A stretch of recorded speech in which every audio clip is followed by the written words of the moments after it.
اهلا بيكم في طريقة الامبراطور. ما تنسوش تعملوا لايك وسبسكرايب وتفعلوا الجرس عشان يوصلكم كل جديد. الفيديو ده هيكون التوقعات العامة لبرج الجدي، توقع مفتوحة. قبل ما نبدأ الفيديو ادخلوا على التعليقات واكتبوا يا رب بنية الفرج.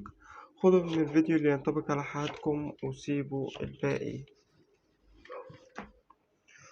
برج الجدي، أنا شايف إن في كتير منكم ممكن تكونوا في حاجة مضايقاكوا، في حاجة ممكن تكون بتلوموا حد عليها، أو عايزين تقولوله مثلا أنت السبب في أمر معين، سواء كان في خلاف بينكم وما بين حد، أو ممكن يكون كان حكم غلط صدر من حد قريب منكم، أو نصيحة انتوا أخدتوها، أو حد قالكم حاجة معينة.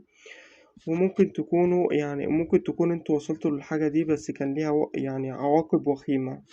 الأمر ده للبعض منكم، الأمر ده مش هينطبق عليكم كلكم.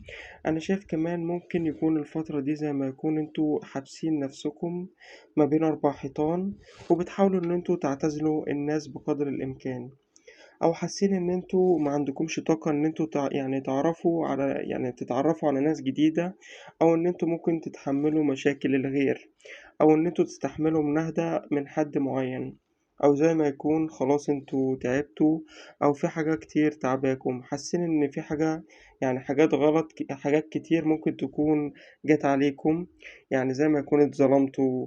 ممكن يكون حقكم اتاكل بطريقة ما. لكن أنا شايف إن وضع الحبس اللي انتوا فيه ده مش هيفيدكم، بالعكس هيدمركم أو هيتعبكم أكتر. حاولوا إن انتوا تخرجوا، حاولوا إن انتوا تفرفشوا وتخططوا لرحلة مثلا، لكن لازم تطلعوا من الوحدة اللي انتوا فيها دي، واطلعوا من التفكير ده عشان ما يتعبكوش أكتر أو يدخلكم في مرحلة اكتئاب انتوا في غنى عنها. إن كان ليكم عند حد حق، أو إن كان في حد ظلمكم، أو حد ممكن يكون ضحك عليكم بطريقة ما، سواء كانت بطريقة معنوية أو طريقة مادية، أو استغلكم أو خلافه، أنا شايف إن في حق زي ما يكون هيجيلكم اللي انتوا فقدتوا الأمل فيه إن هو هيرجع من تاني. زي ما يكون حقكم هيرجع، وهيكون في عدل وهيتحقق في حياتكم، وهيكون عندكم خير كبير جدا جايلكم، وهيكون في حد زي ما يكون هيرد غيبتكم. وممكن يكون ربنا هيجيب لكم حقكم بطريقة ممكن تكون انتوا مش متخيلينها. إن كان في منكم ممكن تكونوا منتظرين حكم، أو منتظرين نتيجة اختبار، أو نتيجة القبول في عمل مثلا، أو نتيجة القبول في زواج مثلا، قبول للأهل أو خلافه، أنا شايف إن في حاجة زي ما يكون شغلاكم، زي ما يكون قلقاكم ومخوفاكم وخايفين من النتيجة إنها تكون سلبية. أنا شايف إن القلق والخوف ده ملوش أي لازمة، لأن النتيجة هتكون لصالحكم، وهيكون في فرح كبير جدا، وهيكون في حاجة انتوا مش هتصدقوا إن هي هتحصل، وهتكون حصلت من عند ربنا، إن ربنا أراد إنها تحصل بالطريقة دي. أنا شايف إن في عندكم ممكن يكون في سفر، أو ممكن يكون في حد عندكم قريب منكم هيسافر، أو ممكن يكون في حد عزيز عليكم انتوا تستقبلوه من سفر، ومنتظرين اللحظة اللي هو فيها هيرجع. أنا شايف كمان إن في ناس زي ما يكون بتحاول إنها تترقب أخباركم بطريقة جنونية، بيبقوا عايزين يعرفوا إيه الجديد في حياتكم، أو ناس بتحاول تعرف أدق تفاصيل حياتكم. فخلوا بالكم من المعلومات اللي انتوا ممكن تكونوا بتنشروها على السوشيال ميديا، او بتقولوها عن نفسكم للناس مثلا. انا شايف ان في حاجة ده في حياتكم زي ما قلت لكم، محتاجين ان انتوا تصبروا، ويبقى عندكم امل وتفاؤل، ويبقى عندكم صبر فيها وتدوها وقت اكتر. وفي حاجات محتاجين ان انتوا تبتدوا فيها، ومحتاجين ان انتوا تاخدوا فيها خطوات، ومحتاجين ان انتوا تدرسوها كويس قوي وتفهموها كويس جدا عشان تاخدوا خطوات ما تندموش عليها، أو خطوات تكون مفيدة وتكون في محلها. حاولوا في كلامكم، أو مثلا في كلام ممكن يخص حد قريب منكم، سواء كان صديق حبيب، أو سواء كان فيما يخص نطاق العيلة، حاولوا إن انتوا تخلوا بالكم من كلامكم وأفعالكم. حاولوا تخلوا بالكم إن انتوا بتتكلموا مع مين، عشان مفيش كلام يوصل لحد منهم بطريقة غلط، أو حد يفهمهم بطريقة غلط. تمام.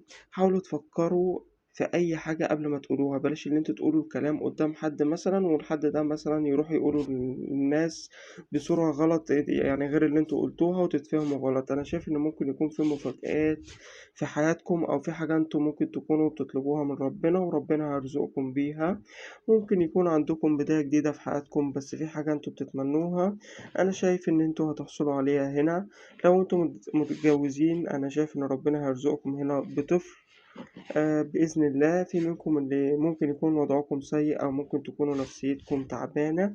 أنا شايف إن في حاجة هتتولد في حياتكم هتخلي روحكم يعني ترجع لكم من تاني، والابتسامة هترجع من تاني، فخليكم متفائلين. في البعض منكم ممكن يكون يعني زعلان لأن انتوا ممكن تكونوا موجودين في علاقة عاطفية ممكن يكون فيها برود أو ما فيهاش اهتمام وابتدى التفكير يجننكم. عايزين تعرفوا إن انتوا في أولويات الشخص ده أو لأ، أو إذا كان بيحبكم أو أي سبب التغيير. بس ممكن يكون الشخص ده بيمر في الوقت الحالية بظروف أو بيمر بضيقة أو وراه مسؤوليات اللي مؤثرة على التواصل في الفترة دي ما بينكم. حاولوا طالما يعني أدركتوا الفجوة دي حاولوا إن انتوا تعالجوها في أكبر وقت عشان يعني ما تأديش لخصام أو انفصال. وفي منكم بالفعل الأمر وصل لانفصال، فحاولوا إن انتوا دايما يعني تبادروا بالاهتمام، وحاولوا دايما إن انتوا يعني تسألوا على بعض وتهتموا ببعض. ما تخلوش إن أي حد يعني ما بينكم يعني يتدخل ما بينكم. ما تخلوش أي حد يوقع ما بينكم. بلاش الأطراف الثلاثية في العلاقة هنا. حاولوا إن انتوا تثقوا في إحساسكم ويعني وتثقوا في نفسكم وخدوا خطوات إيجابية متقلقوش. أنا شايف إن الشخص ده يعني بيحبكم ومشتاق ليكم، ويعني حتى لو مفيش تواصل ما بينكم في الوقت الحالي الشخص ده كتير بيفكر فيكم. أنا شايف إن في حاجات كتير حلوة جايلكم في الطريق، وشايف كمان لو في انفصال أنا شايف إن في اشتياق وهيبقى في رجعة بإذن الله، فتفائلوا خير.